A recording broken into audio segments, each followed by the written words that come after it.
Okay, so having reached that the B minor chord, we go back to single line for a little bit, and he plays a very common kind of B minor lick.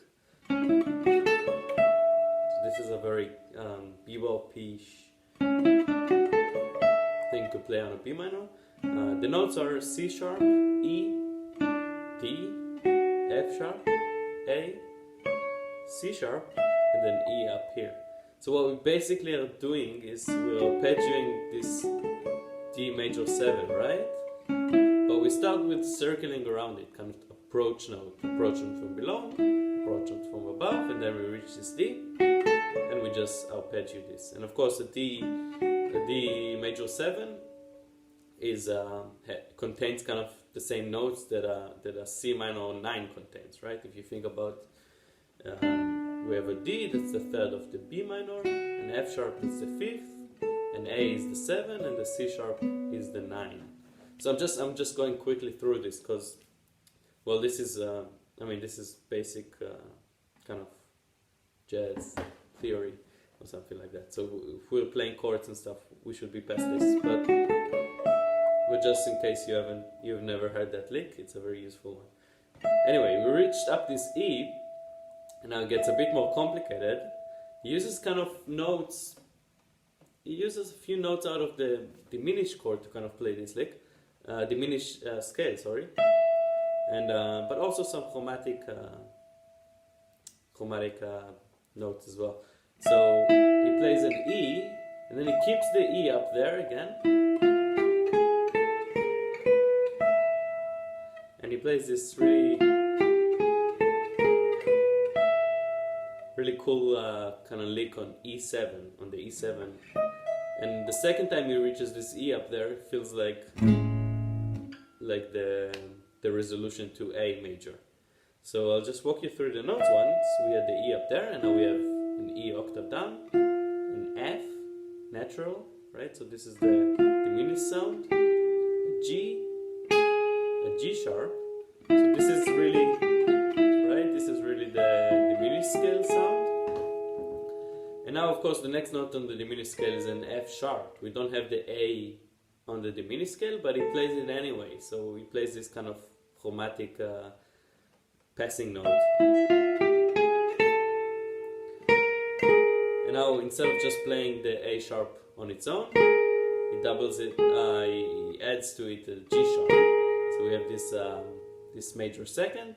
And this major second, kind of think about it, if you're in E7, we have an A sharp and a G sharp, it's a third, and the major 11, the sharp 11, sorry.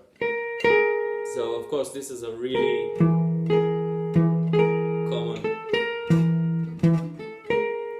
common thing to play, right? It's a very like monkey major second, right? And Pete uses this almost in every solo, more than once.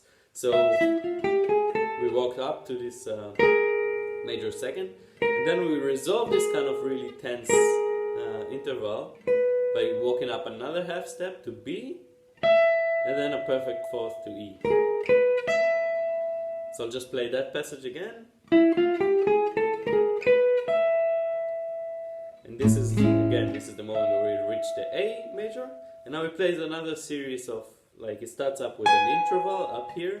And this is really interesting, the way he kind of mixes up intervals with chords and single lines. So this is what makes his ballad playing so exciting, I guess. So we were up here with the E. Now I play this interval that has a G sharp up here and a B. So both on the 16th fret. And of course this is the major 7 of the A chord, right? We're in A major now, and the 9th. And then he follows that up with a chord, an A6, exactly an A6. So we have an E up here, A with the first finger, F sharp, and C sharp. And now he follows this up with like kind of a dominant chord, right? So it's like, and back to the E7 for just a little glimpse, because we already reached the A major, right?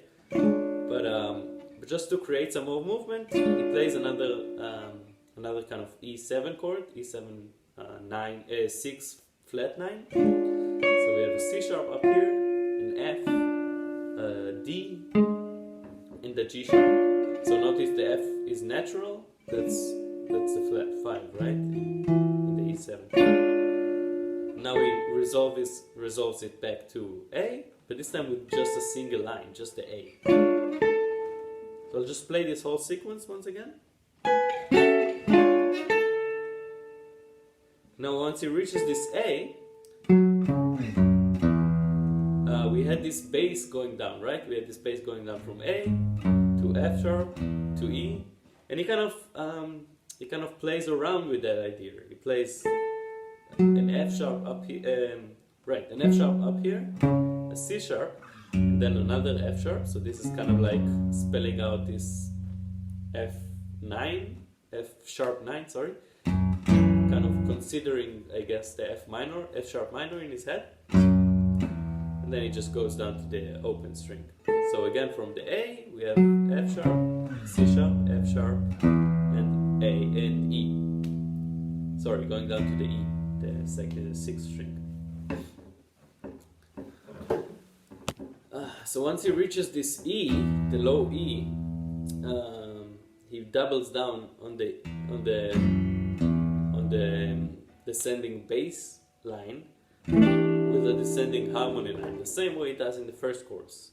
So instead of just being content with the F sharp minor on an E bass, he kind of uses an E minor as well. So we have a descending harmony line. So an F sharp minor, an E minor, that's gonna be resolved to the E flat minor. So he plays this E minor chord, that's a G, D, A, and an E. And now he plays the melody. So he keeps the chord going, and then comes in with the melody.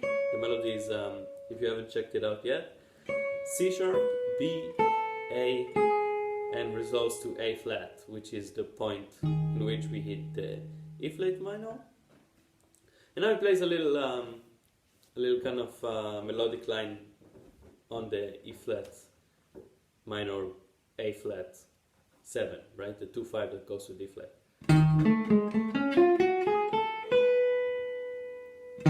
So I walk you through the notes once. We have an E flat, A flat, back to A, so A natural, E flat, F, G flat, A flat, A, and the B.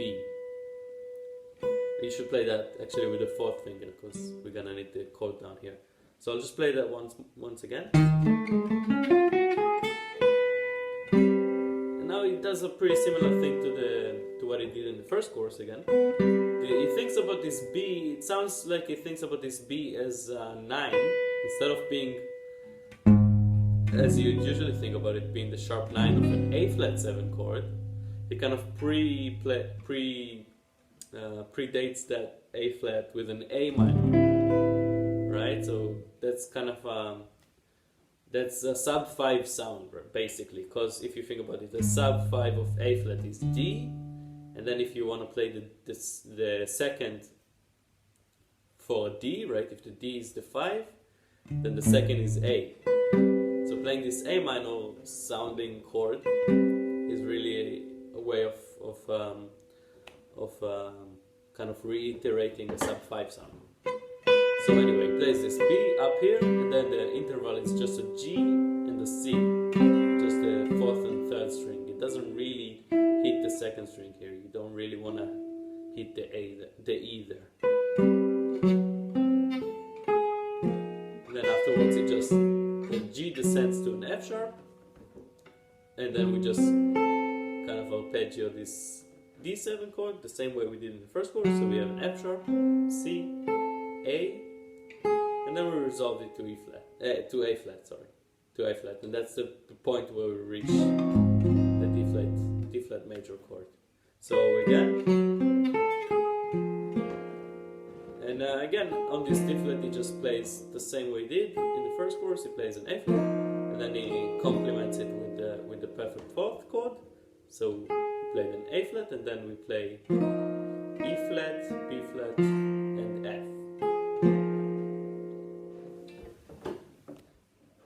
So once we reach this D flat major, it plays another sequence of chords, right? This is something that is common practice. If you have a whole bar of one chord, you don't want to really, especially in a ballad, you don't want to stay stuck on this one chord for that long. You want to kind of create movement that would take you to the next chord. In this case, the next chord is a C. Sorry, C. I have to mean. So the sequence he plays again is pretty similar to the one he played in the first chorus. He kind of uses the C motives, but melodically and the order of the chords are a bit different. So I'll just play it once.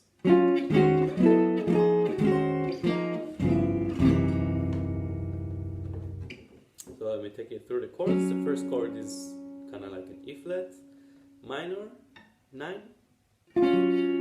Well, you can, this chord is, it could be a lot of things actually. So we have an F, D flat, and a G flat. The next one is the same chord he was using in the first chorus. So this fourth chord, we have an augmented fourth up here, and the rest of them are perfect. We have C, G flat, D flat, A flat, and E flat.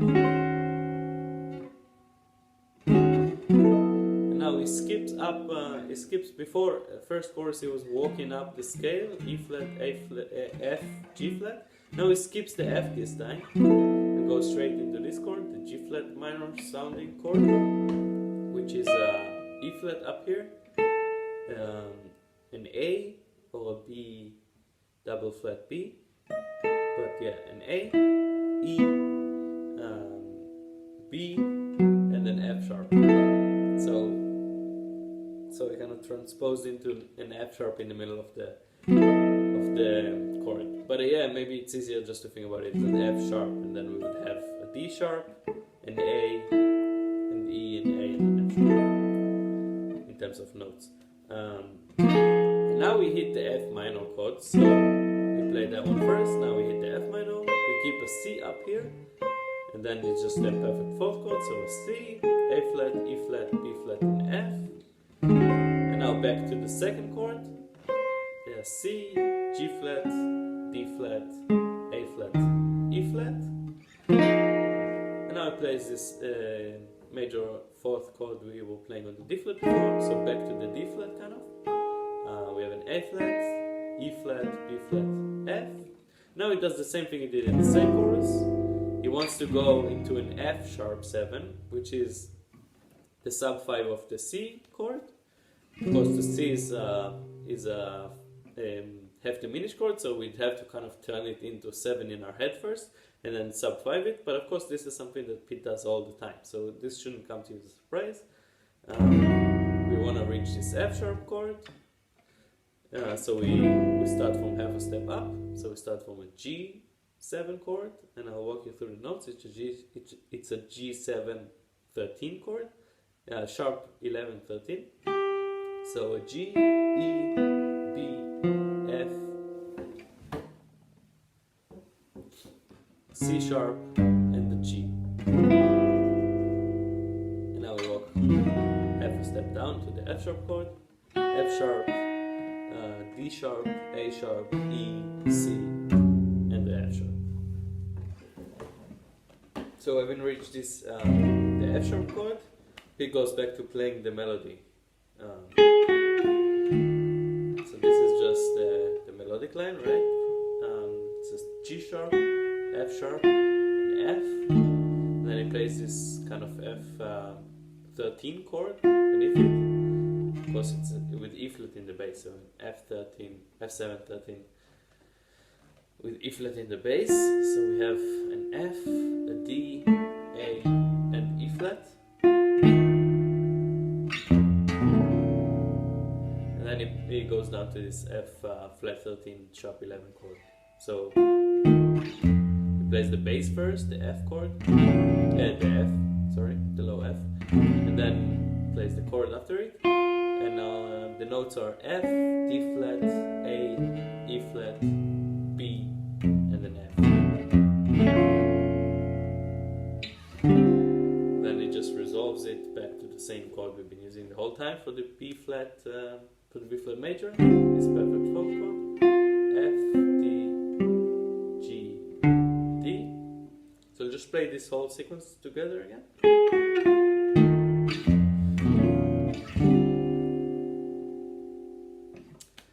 Alright, so this was the second chorus. The third chorus is a bit simpler, but there'll be a video coming up for that as well. And of course, as always, if you have any questions, feel free to ask them below. Definitely check out his Facebook group, because this pit workshop was probably not the last, and there's a whole bunch of other cool things going on there. So check it out. And as always, likes and subscriptions are appreciated, and I'll see you next time.